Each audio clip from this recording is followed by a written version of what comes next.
Good morning and welcome to Rose Red Homestead. We're so happy to have you here. Welcome, welcome. We have many new subscribers and a special welcome to you. We would also like to invite any of you who are visiting our channel today to go ahead and subscribe and hit that bell so that you can receive the notifications on our videos. We focus on three major things: emergency preparedness, food security, and self-reliance. And we love it that you are allowing us to help you improve in those areas. And the whole purpose of our community, and we truly are a learning community, this is such a great community. We help out each other all the time. And the purpose of a community is so that we can help each other. So the point of our whole channel is for us to share our knowledge with you and your knowledge shared with us and others on our channel.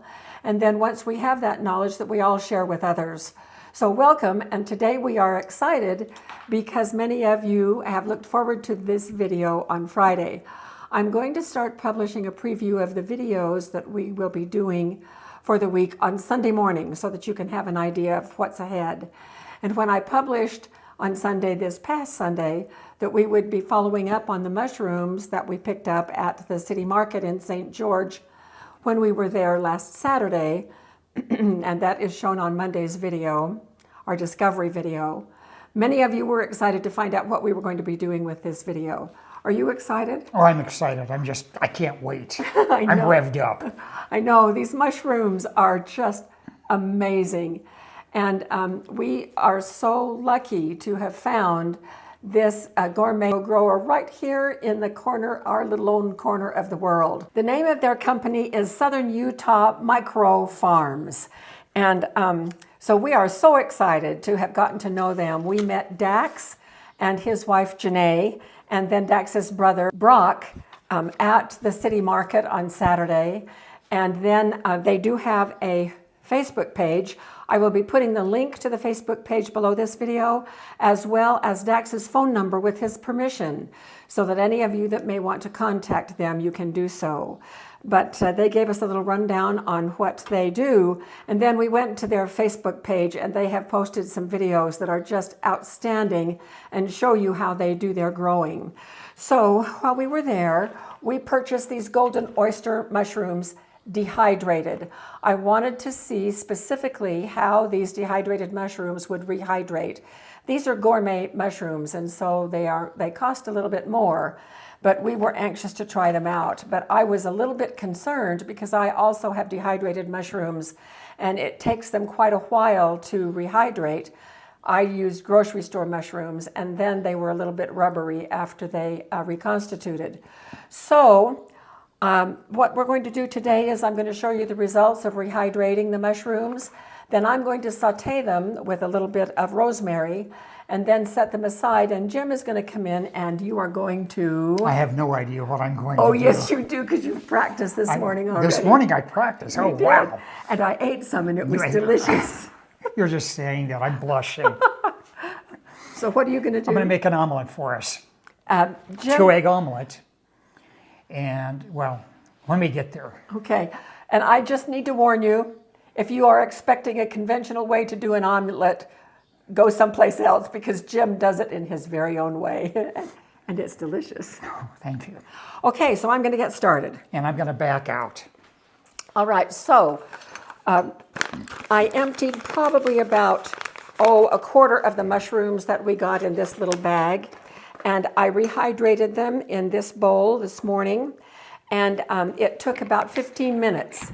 And so here they are on this paper towel.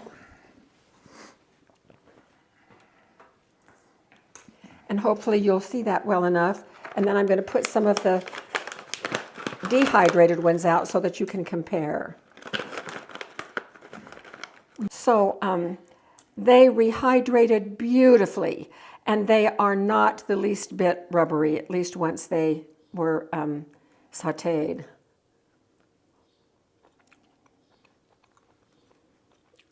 They're pretty tender.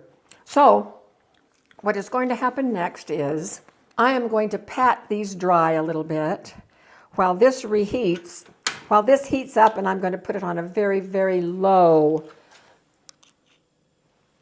flame.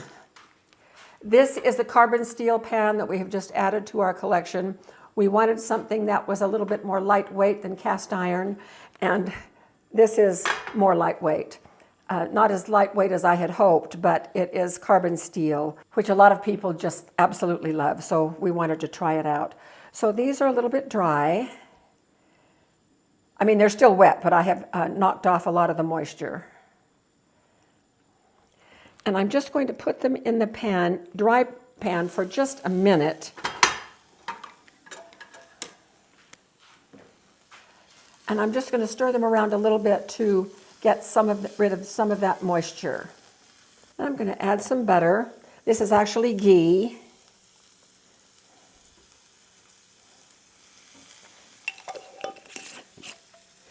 And I'm going to throw in some sprigs of rosemary from our herb garden, and we're going to really get these going. Now we are going to be doing breakfast, lunch, and dinner with the 3 mushrooms. These are the only ones that we bought at the city market, but we ended up contacting Dax and Janae again and met them here close by, and we picked up from them a lion's mane and blue oyster mushrooms. And the blue oyster mushrooms, they just slipped in the bag for us, so that was very kind of them. We're anxious to try them out. So these are going to go in Jim's omelet. Jim, do you want to take a look at these and see if you think these are about right? Are those good? Those look good. Okay. So I'm turning the flame off. I'm going to move these to this bowl, and then I'm going to get out of Jim's way, and he's going to come in and do the omelet. Now, because we have 3 meals to do today, we're just going to be showing parts of each one. But I do have a recipe sheet that you will be able to download that has the instructions for how we do these three mushrooms. And you get to that by just going to our regular website, and I'll put the URL right here, but the URL is also in the description below the video. And then once you get to that site, click on recipes, and it will be the last one at the bottom, and it will be called Breakfast, Lunch, and Dinner with Mushrooms. All right, honey, it's all yours. Okay, I'm going to go ahead and do the omelet. 2-egg omelet. I don't use a whisk, I use a fork. It's much better. Turn it on, and turn it down to basically low. I need some ghee. We can hear it.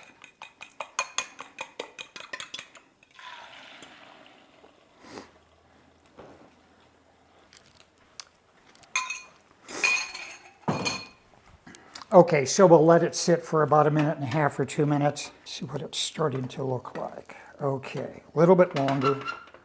Okay, it's about ready to be turned over.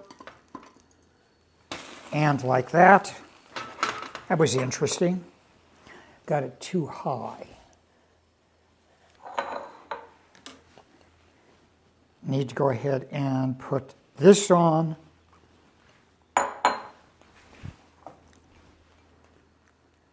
Put some of the cheese on.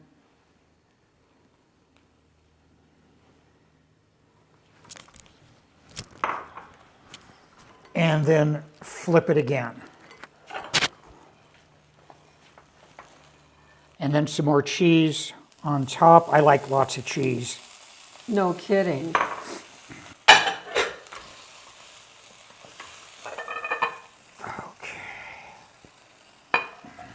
So I didn't need to put the lid on, and there are other times that I've done that.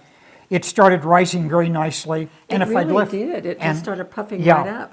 And I normally like to have it the cheese melted a little bit more, but let's see what it looks like this way. I've already tasted his practice one, so I know how delicious this is. Yeah, it's just fine on the backside. Okay. We usually have a lot of things on the inside of our omelets. Onions and bell peppers and things like that. But for this one, we just wanted to do a mushroom and cheese so that we could really taste the mushrooms, and they are fantastic. They're just lovely.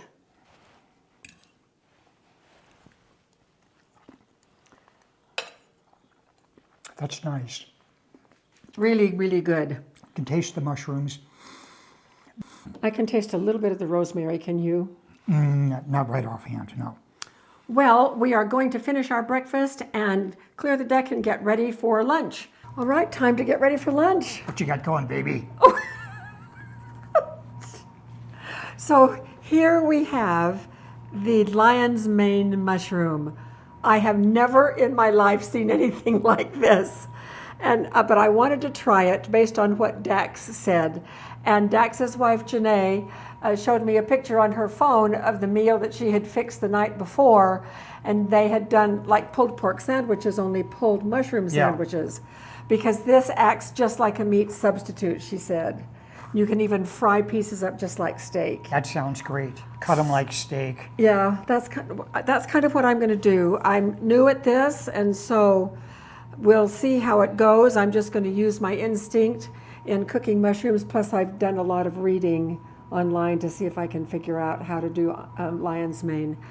You never ever rinse mushrooms. They absorb water, and we don't want that. And so, because this has some growth medium on the back of it, I'm just going to take my pastry brush and try brushing it. It's not brushing. So I'm going to try wiping, and it's not wiping. So I just may cut a little bit of this off. Do you need a smaller knife? Okay, I can tell why this is a meat substitute. It is dense. And maybe this growing medium doesn't hurt a thing, but I don't know that, so I'm going to cut it. Maybe Dax or Janae can weigh in on that in the comments to the video. I think they'll be watching and can give us a couple of hints. So I'm going to clean this up a little bit. Then I got this big knife to cut, but I think I'm just going to use that little serrated blade. All right, so this is kind of coming apart, so I'm going to pull it. And then I'm just going to cut it in about 1-inch pieces. Very interesting.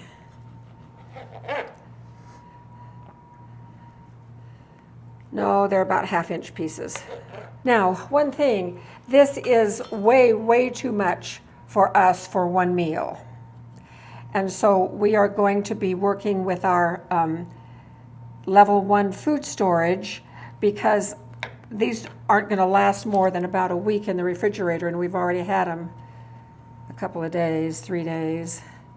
So we are going to cook all of it, and then we will be freezing some of it in small serving size containers so that we can add that to our level 1 preparation. All right. Now, my best information is that the first thing that you do is... It's on. Okay.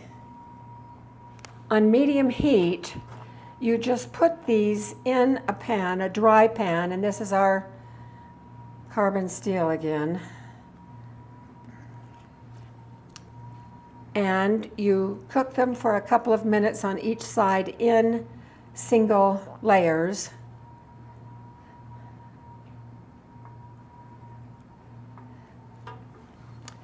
And they will shrink and dry out some of the moisture. Then I'm going to remove them to this plate so that I can do the second batch and get all of that done. Then once they are dry cooked like this, then I'm going to add some butter and garlic to the pan, and then I am going to really fry them. And then that's how we're going to use them today and also in our level 1 storage. So we will come back when I've done the first installment to all of these, and we'll see how it's working. This is what they look like, and Jim is going to hold them a little bit closer. I'm not getting the reduction in size the way that was described online, so I am just going to move directly to the frying them in butter with a little bit of garlic. Honey, could you open that for me, please? It's got the little plastic thing around it. Going to see if I can. So I'm going to put these back in.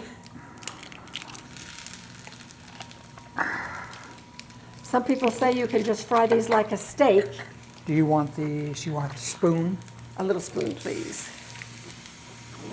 How little? Teaspoon is fine.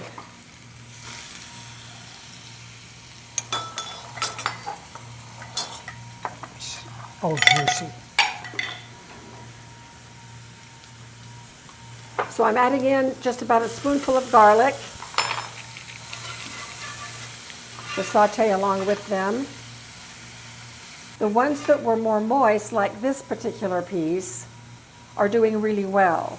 This one is quite airy, and it didn't do anything in the pre-fry. Well, let me know when you're ready and I'll start pulling these apart. Okay, that should be enough for two. I think I'm going to give you one more. And I'm going to finish cooking the rest of these, even though we won't be using them in today's lunch. We've got Sweet Baby Ray's. We find it's a very good sauce. This looks close enough. Okay, probably want to stick that in the microwave and heat it. Well, it's steaming. Okay.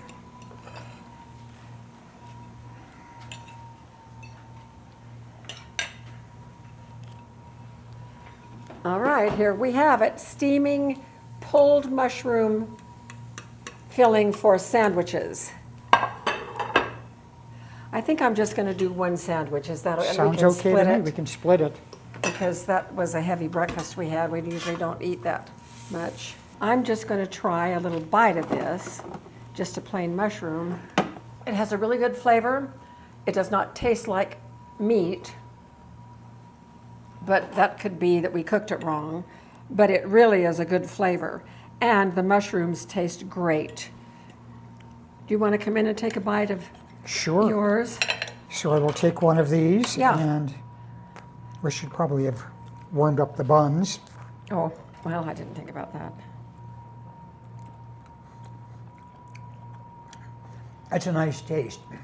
Again, it doesn't have the same taste or texture of pulled pork, but it is pulled. It's nice. The taste is nice with the Baby Ray's on it, and it's good. So I just took a taste of these that I cooked like steak. Now I didn't put any seasoning on, just a little bit of garlic. The garlic kind of stayed in the middle of the pan and burned, so I avoided it when I was cooking. So there's not much garlic taste, so it was very plain. Because mushrooms have a very mild taste, these would need to have some seasoning. And in my recipe, I have soy sauce. I did not even put the soy sauce in this time, but I think the soy sauce would add something. Or some L&P. Yes. So I'm going to take a bite of the sandwich and see how that is. The mushrooms are a little chewy, but that's okay. If you're looking at the idea of pulled pork, the pulled pork is also going to be kind of chewy. This is very good. It is very good, very good. Have this many left over. I'm going to pack these just in one. I thought I would, with the size of that thing, I thought we would have 5 or 6 meals from it. We'll probably get 2 meals from it. So I'm going to put this in one container and get it out into the freezer for our level 1 food storage. And then we'll be able to season these however we want. I think this would also be great with some pasta sauce mixed in with it, or cut into chunks and then put over some pasta as well. I think it would be great. Yeah, rice would be fine. Linguine. Yeah, that would be good. And I think that the mushrooms are fine just the way they are. Some people say they taste to them just like steak when they're cooked like a steak is, pan-fried like a steak is. And I obviously need a little bit more practice, but I just think these are wonderful. They're very nice. Okay, so let's take a little break, clear up, and then we can get ready for supper. All right, we are back to prepare dinner. So I'm going to be working with this bunch of blue oyster mushrooms. Now, I've kept these in the refrigerator in the paper bag for 3 days, but I'm afraid they have dried out a little bit. So my bad on that. I'm now going to cut some of these mushrooms off and dice them. And while I'm doing that, right here we have one medium butternut squash that has been cut in half. And I have rubbed it, the cut side with olive oil and sprinkled it with salt and pepper and a little bit of smoked paprika. Now, the hole where the seeds were isn't enough to hold the filling that I'm going to make for the stuffed squash. And so Jim is going to work on scooping out some of the flesh in a trough right here on both of these while I'm working on getting the filling done. So the filling includes these mushrooms, the onions, and the garlic, which I'm going to saute.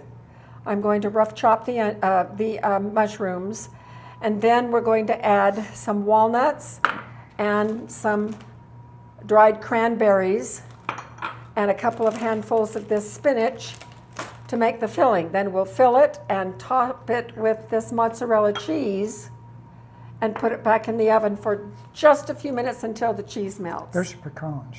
What did I say? Walnuts. Oh, that's because the original recipe called for walnuts and I changed it to pecans. All right, that's where I was confused. I got the idea from this from someone else's recipe, but I've changed it quite a bit. But use whatever nuts that you would like. Thanks for catching me on that. Yeah, maybe peanuts. Whatever you want, honey. Okay, so we're going to get going. So I'm going to start the fire and let the olive oil, which I already have there, be heating up. I'm going to take my very, very sharp scissors and cut the mushrooms right here. So this is what it looks like when all of the mushrooms are cut off. I'm sure I could have cut deeper on these stems, but since they've dried out a little bit, I'm not going to do that. So I'm just going to rough chop these.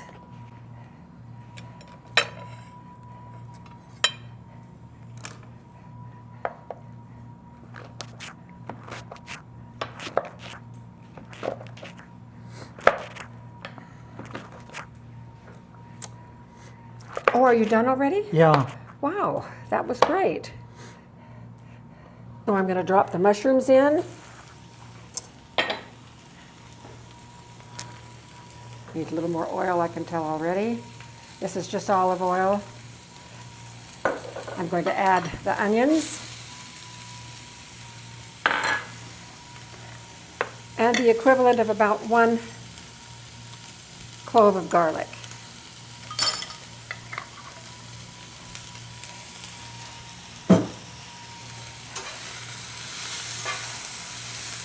The original recipe for this called for Italian sausage, so essentially I am using the mushrooms as a meat substitute on this. We're going to saute this until the onions are translucent, adding the cranberries, the pecans, and you can add the pecans in the way I did just now, or you can save them and sprinkle them on at the end. Oh, this is looking wonderful, wonderful. Now I'm going to put in a couple of handfuls of spinach.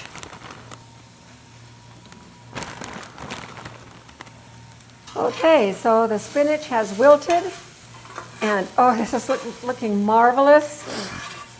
Beautiful, colorful, with the mushrooms as the main ingredient. I added a teaspoon of Italian seasoning, and now we are ready to stuff. Okay, so these are done. Stuffed. This heat is off. A little mozzarella on the top. Is this enough cheese, Jim? Some more. I'm not surprised. I knew the answer before I asked. Well, then why did you ask? Just Comedic effect? so you could confess in front of thousands. Okay, so I'm going to put these back on this baking sheet, and back in the oven they go for just a few minutes, and then we'll come back and have a taste. What do you think? I don't know. What do you think? I don't know. I think they look gorgeous. They look very nice, yeah. I think next time I would like the filling to come up a little bit higher. Yes, not as deep. So I know what I would add more of. What? Mushrooms. Oh, okay. Yes, so I would beef it up a little bit with more mushrooms and then maybe a little bit more spinach as well. So we've been doing these back to back. I'm stuffed. Are you stuffed? Close. So I think we'll just cut a small piece off of this and then save the rest for our true dinner tonight, which will not be for several hours. Boy, it's nice and tender. And I'll bring it over here and we can have a little bite to see how it is. I want to be sure that I get a mushroom. And then I'm scraping the flesh off of the skin as I eat.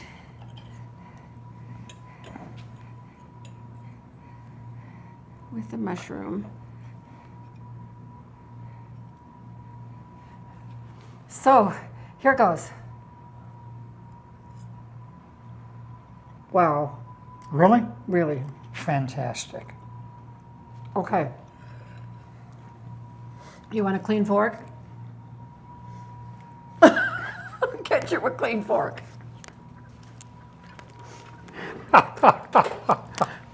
Here, give me my fork back. Can I have your fork back?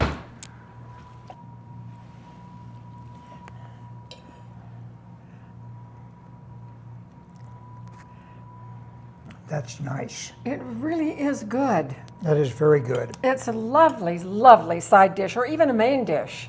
And for us, what's the rest of this will be plenty for us for dinner tonight. And then the other one, I'm just going to wait until it cools. I will pop it in a plastic bag, and we have another meal for us waiting for our level 1 food storage out in the freezer. So we'll be able to enjoy this again. Oh, you're going to take another bite? Sure. Did you want another bite? No, I'm good. It's good. It is. Well, we hope that you have enjoyed this 3-meal mushroom marathon. And I'm so grateful to Dax, Janae, and then the brother Brock for growing these fabulous mushrooms. And we have now used up our entire supply of gourmet mushrooms. But we're not done with them yet, so we'll be doing further experimentation with those fabulous mushrooms. And I am so grateful that they're just so close by. It makes it really wonderful that we have these gourmet mushrooms available in southern Utah. Who knew? I didn't know. So thank you so much for being with us, for sharing our adventures, and we will see you again next week.